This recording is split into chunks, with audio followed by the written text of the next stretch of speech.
Well, when you wait about 12 years to come out with a new version of a vehicle, it better be right. And Volvo has nailed it with this XC90. The XC90, the first one that came out, had been around for over a decade, was very long in the tooth, and now they've gone right back to the drawing board and come out with a completely clean sheet design. Volvo is now owned by Geely Motors in China. They injected a lot of cash into this company to come out with some great new designs. This XC90 won the SUV of the Year from Motor Trend. It won its category at the Automobile Journalists Association of Canada's Test Fest. It's won design awards, and I've got to say, it's a great looking vehicle. It looks like a thoroughly modern version of the original XC90, square, kind of going back to the roots of Volvo, kind of a square design, LED headlamps up front, really clean Scandinavian look to it. I think it looks very handsome, and it's been turning heads, and usually SUVs don't turn heads. This one is.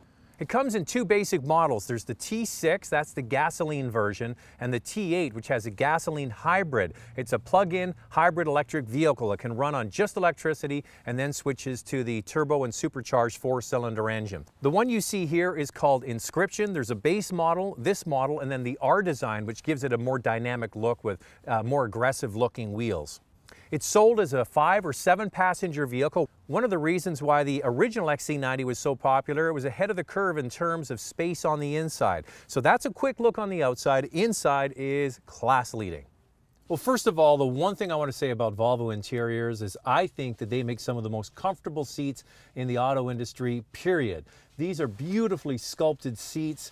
The one we have here is heated and cooled seats, and you have a thigh bolster that comes out. Standard heated seats in the front. If you want to get heated seats in the back, you have to buy an upgrade package. So the seats are fantastic. Now, speaking of seats in the back, you get 3 rows in some models, depending if you want to pay for that. If you don't need it, you can just get a 5-passenger SUV/crossover. But because they've sandwiched 3 rows of seats into this vehicle, the second row doesn't have the legroom that some other just 5-passenger SUVs have. But you always have to keep in mind it's a bit of a compromise. Now, that third row of seats for 2 kids, basically, adults could sit back there for short periods of time, but it's really only extra seats to take extra kids to soccer and hockey. But when that rear seat is down, the cargo area is absolutely mammoth. So there's lots of space, especially for cargo. All the seats can go down, and it's a really nice, useful size vehicle.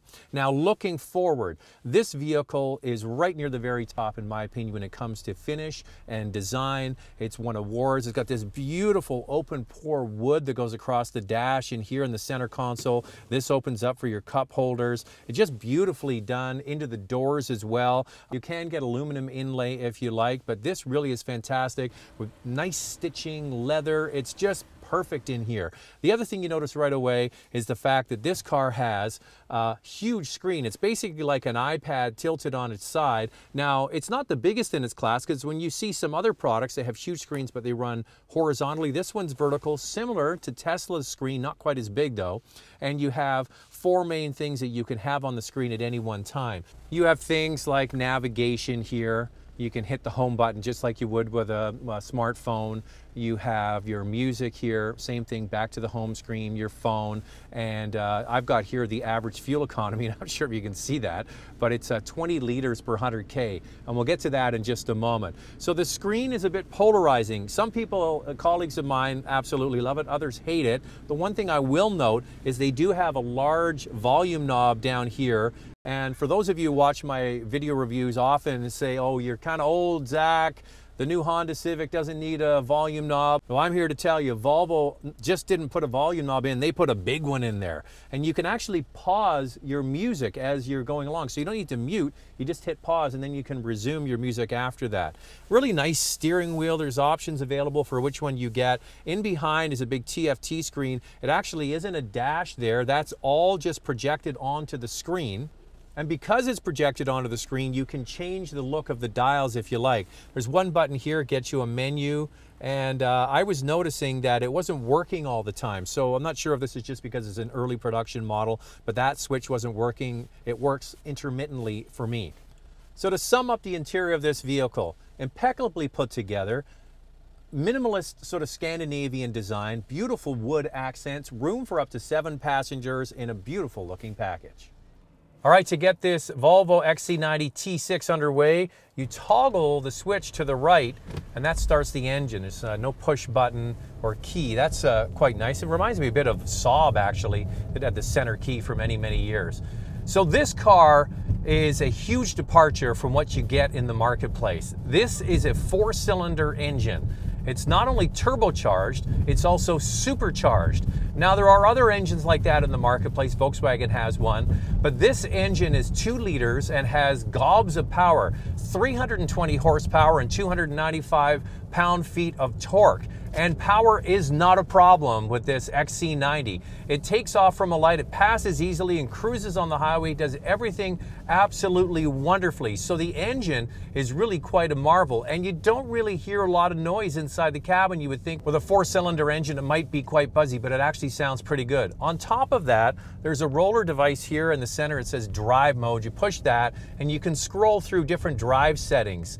There's the comfort, there's eco, and individual, along with dynamic. Now, when you hit dynamic, or you set it up with a dynamic setting for your individual mode, this vehicle holds the gears longer and it jets away from a traffic light. You would never know, if I didn't tell you when you're driving it, that it has a turbo and supercharged 4-cylinder engine. Now, there is the T8 variant available as well. Now, the T8 is a plug-in hybrid electric vehicle. It has an electric motor on top of this 4-cylinder, and it brings the power to over 400 horsepower. And that might be the one to get if you can afford it. I haven't had a chance to drive it yet, because the fuel economy on this one is really bad for city driving. Now, you just think about the size. It's a 7-passenger vehicle with a 4-cylinder turbo and supercharged engine doing a lot of work. Now, Volvo claims it can get a combined 10.6 liters per 100 kilometers, but I'm driving it and I'm getting just around 20 liters per 100 kilometers. Now, granted, almost exclusively city driving, but that's not good. The thing about these small engines is they work fabulously in labs to get the fuel economy ratings, but in real-world situations, they can really suffer if you use all that torque and horsepower. Now, how are the driving dynamics? I would say that the steering is a little bit numb on center, but the overall impression of this vehicle is it feels light on its feet. It doesn't feel like a big, heavy vehicle. It actually feels light and nimble, which helps the driver feel like they're driving a smaller vehicle. Easy to maneuver, easy to get in and out of traffic, and easy to park. So that's all good. Once again, you can go back to the driver modes and make it feel a little bit more aggressive. But I would say the suspension overall is a really nice balance of letting those bumps through into the cabin to let you feel the road, but not being jarring. It's a good luxury style vehicle with a European edge to it. Hopefully that's the best way to describe it. Would I buy this vehicle? I love the design. I love the interior. I think the price is good for a luxury product. However, I can't get over the fuel economy of this 4-cylinder engine. Come back to what I always say is those turbo V6 diesel engines are really the perfect match for this size of vehicle. You get great torque and marvelous fuel economy, but we'll have to see if diesel ever makes it into this product.